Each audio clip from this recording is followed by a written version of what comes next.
கடந்த 30 வருட உள்நாட்டு யுத்தம் காரணமாக இந்திய மீனவர்களையும் படகுகளையும் கைது செய்யுமாறு நாம் இந்திய இழுவமடியை தடை செய்யறதா அத்துமீறி முல்லைத்தீவு, யாழ்ப்பாணம், கிளிநொச்சி, மன்னார் மாவட்டங்களில் உள்ள கடற்றொழில் அமைச்சர் இது சம்பந்தமாக தான் விரைந்து நடவடிக்கை எடுப்பதாக. வணக்கம் உறவுகளே, யாழ்ப்பாணத்தில் திடீரென்று அந்த யாழ்ப்பாணம் பண்ணை கடற்கரையில் ஏராளமான கடற்தொழிலாளர்கள் கூடி நிற்கணும். அந்த காட்சியில் தான் நாங்கள் காண்பித்து கொண்டிருக்கிறோம். அதாவது இந்திய இழுவைப்படகுக்கு எதிராக ஒரு மாபெரும் போராட்டம் ஒன்றை மேற்கொண்டு கொண்டிருக்கணும்.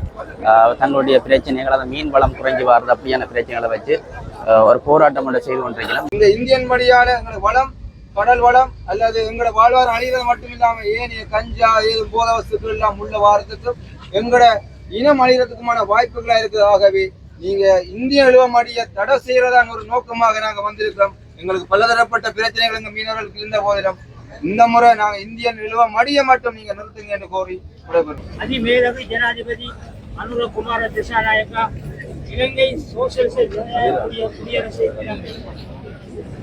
இலங்கை கடல் எல்லைக்குள் அத்துமீறி நுழையும் இந்திய இழுவை படகுகளை நிறுத்த கோரல். இலங்கை கடற்பரப்புக்குள் அத்துமீறி எல்லை தாண்டி வரும் இந்திய மீனவர்களை தடுத்து நிறுத்த கோரி வடமாகாணத்தில் உள்ள மீனவர்களால் இன்று நடாத்தப்படும் இவ்வார்ப்பாட்டத்தின் போது இலங்கை இந்திய அரசுகளிடம் கோரும் விண்ணப்பம். உலக நாடுகள் யாவும் நமக்குரிய நிலப்பரப்பை கொண்டுள்ளது போல நிர்ணயிக்கப்பட்ட கடல் எல்லையையும் கொண்டுள்ளன.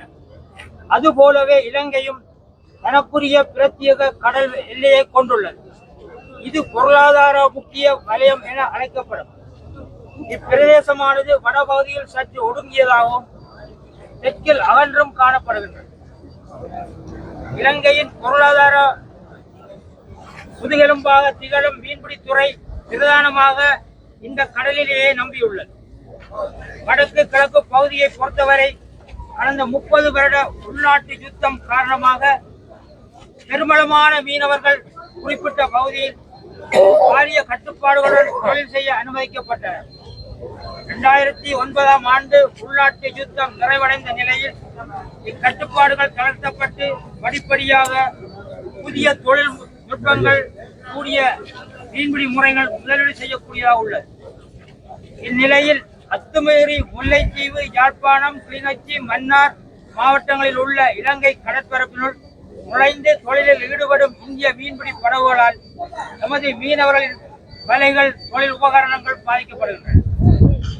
அத்தோடு இந்திய இழுவை மடியானது கடலின் அடித்தளங்களில் காணப்படும் கடல் வளங்கள் அனைத்தையும் சேதமாக்கி செல்கின்றது. இதன் மூலம் சிறிய மீனினங்கள் தொடக்கம் கடற்புற்கள், கடற்பாறைகள் போன்ற மீன் உற்பத்தியாகும் இடங்கள் முற்றாக அளிக்கப்படுகின்றன.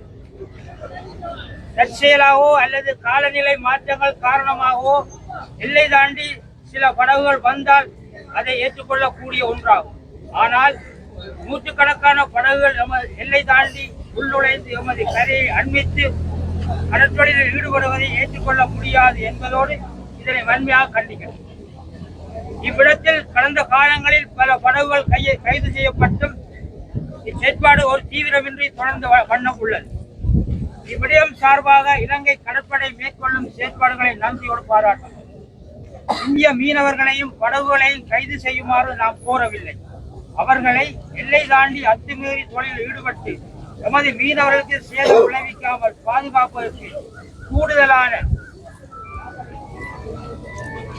கடற்படையினரை எல்லையில் நிறுத்தி அவர்களை அவ்விடத்திலேயே திருப்பி அனுப்புமாறு கேட்டுக்கொள்வது. இந்திய அரசு மற்றும் தமிழ்நாட்டு அரசு இவர்களை உரிய முறையில் கண்காணித்தால் அவர்களின் அத்துமீறல் பாரிய அளவில் நடைபெற மாட்டாது என்பது எமது நிலைப்பாடு. தொழில்நுட்ப ரீதியாக பல முன்னேற்றங்களை கொண்டுள்ள இந்திய நாடு இதனை கண்காணித்தல் என்பது கடினமான ஒரு காரியம் அல்ல. பொருளாதார ரீதியாக நலிவடைந்துள்ள எமது நாட்டின் நிலையில் பிரதானமான வருமானத்தை காணப்படும் கடற்தொழில் பாதிக்கப்பட்டுள்ளதால் மேலும் இந்நிலையை நலிவடை செய்யும் என்பதில் ஐயமில்லை. தேசிய உற்பத்தியில் வடமாகாணம் பாரிய செல்வாக்கு செலுத்துகின்றது என்பதையும் இச்சந்தர்ப்பத்தில் நினைவூட்ட விரும்புகிறோம். மிக அண்மை காலத்தில் யாழ்குடா நாட்டை சேர்ந்த மீனவர்கள், குறிப்பாக தீவு பகுதியை சேர்ந்த மீனவர்கள் இந்திய இழுவ படகுகள் வாரம் முழுவதும் தங்களுடைய வேலைகளை சீரப்படுத்துவதாக எங்களுக்கு தொடர்ச்சியாக முறையிட்டு வந்திருக்கிறார்கள். அந்த வகையிலே இன்று கௌரவ மேன்மதங்கிய ஜனாதிபதி அவர்களுக்கு கடிதம் ஒன்றை அனுப்பி எனக்கு பிரதியை தந்திருக்கின்றார்கள். கௌரவ கடற்றொழில் அமைச்சர் இது சம்பந்தமாக தான் விரைந்து நடவடிக்கை எடுப்பதாக எங்களுக்கு கலந்துரையாடலின் போது சொல்லி இருக்கின்றார் என்பதை தங்களுக்கு அறிய தருகிறேன்.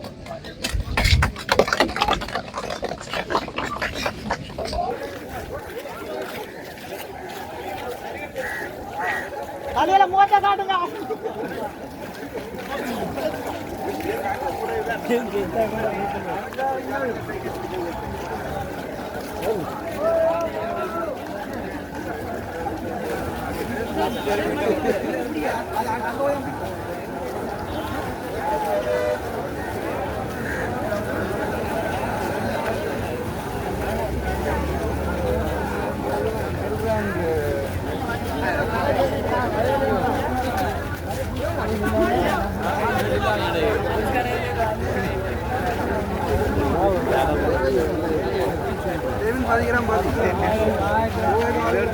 வீடியோ